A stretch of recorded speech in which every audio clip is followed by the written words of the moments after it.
back when I'm back on me. I know what I'm back when I'm back on me. Yeah. How you doing? Well, it's another day in the moon. That's what that movie said, not me really. But anyway, today I just want to touch a little tad on relationships, because I had a conversation with my friend and she's going through struggles with her boyfriend, but I'm sure a lot of people have been through it. It's just how you get through it. So a quick conversation about this, a quick clarity about this. The question was, how do you know this is the man to keep? It's a hard question, but it's easy also. Sometimes you just know. When you've met the right guy, you just know. The way they talk to you, the way they treat you, if you have extra family, the way they are around your family, the things that they do is what makes you know that they're the right ones. Yes, I believe in love at first sight, but sometimes you can get it wrong. You could be with someone for over 20 years, 50 years and still be the wrong person. And some people stick around for the sake of the children, sometimes for the sake of shame. You know, don't stay because of kids. Do not stay with a man because you have kids with him and you don't want to split up your family. Kids will be kids, kids will grow up and they'll leave the home. You will be still miserable. If you're with somebody who is making you miserable, you will be miserable for a long time.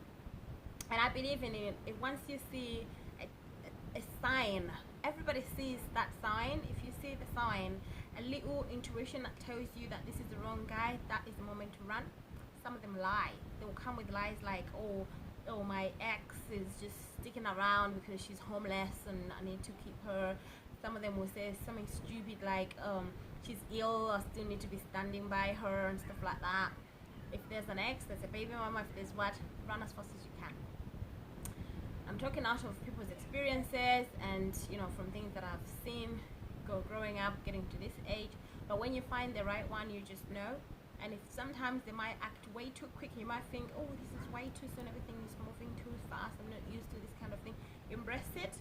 And if it's not the right thing to do, you will just have a feeling also, you will just know that it's not the person that is meant to be with you. And sometimes you overlook those things, you miss the good bits, you just count on the bad bits because you used to being single, you love being single, partying, clubbing, getting the attention from all these guys, and you miss out an opportunity to be with somebody. I mean, I believe in if someone is meant for you, they will be for you. Either way, you can meet in the next life if there's such, or you can meet somewhere else after so many years. But if it's now, why would you want to risk everything, you know, being with someone who is really good to you just because you're still having fun or partying and being with any other man who is out there? So if you're lucky enough to meet someone that loves you truly, showing you all the signs of a good person, they're not going to be perfect, do not quote me, they were not going to be perfect, but you're not perfect either. There isn't such a thing as a perfect person. Everyone has their own imperfections, but when you meet someone who is great personality and it's clicking with you, you're not clashing a lot and the negatives are a little bit less, so meaning the positives are a lot more. Work it and be with them and just love each other and just enjoy each other's company, laugh at their jokes, you make them laugh also, to go an extra mile to please them. You will notice that they will go an extra mile to please you, and you know, not because they must, because they have to, but because they want to.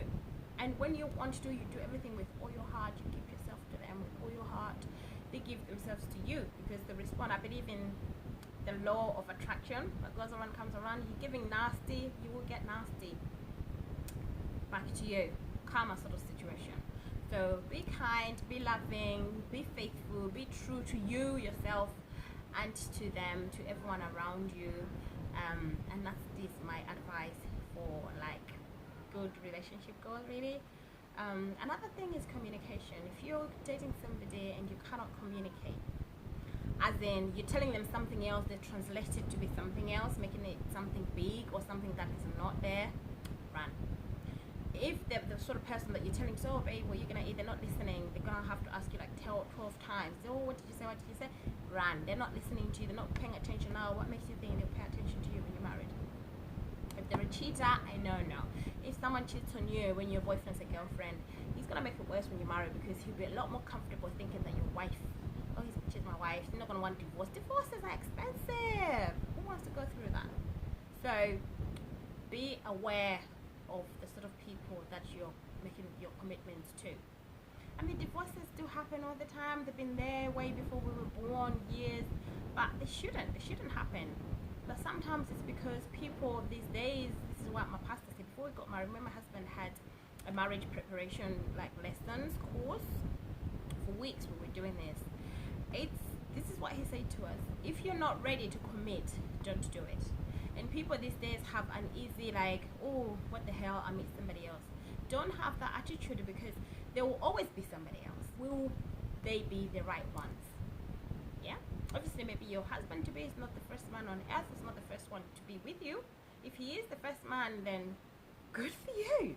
But if he isn't the first, there was second, there was third, you know. So this is no exception. If he's meant to be there, let him be there. You just do what you have to do, but don't have a mind of, even if he goes, it's okay, I'll meet somebody else, because then you're not making a commitment, you're not ready. So don't do it until you're ready. So going back to cheating, if anybody cheats on you, they do not value you. So if someone can't value you when you're in a relationship of girlfriends and boyfriends, nothing's gonna change for you for him to start valuing you just because he's your wife. And at some point, maybe you would even have a child with him. It will be even worse, because you know, they want someone fresh, young, and everything. And then coming to fresh and young just because you're married doesn't mean you should stop taking care of yourself. Do your nails as you do. Do yourself up the way he found you attractive then. Just maintain that. But I believe in, if you're already a person who maintains yourself, you don't really change just because you're relaxed now. Even though some do. I know one or two that have relaxed, way too relaxed, like let go of themselves just because they're married, walking around in pajamas, going shopping in town and stuff like that. Just because you're married? No. So things should not change just because you're comfortable now. Make them still find you attractive. Let your husband fancy you still and say, oh, that's my girl. Sort of thing. It's the same as you. You would want to look at them and go, oh, look at that. You know what I mean? But that's how it should be. If you've lost that, talk about it. Get that back. Keep your spices going. Keep your fire burning. And then you see that you're going on for a year, 2, 3, 4, 5, 6, 12, 15, 20, you know. If they're not the right ones, obviously you will find out, and then you'll stop all that fussing about and carrying on.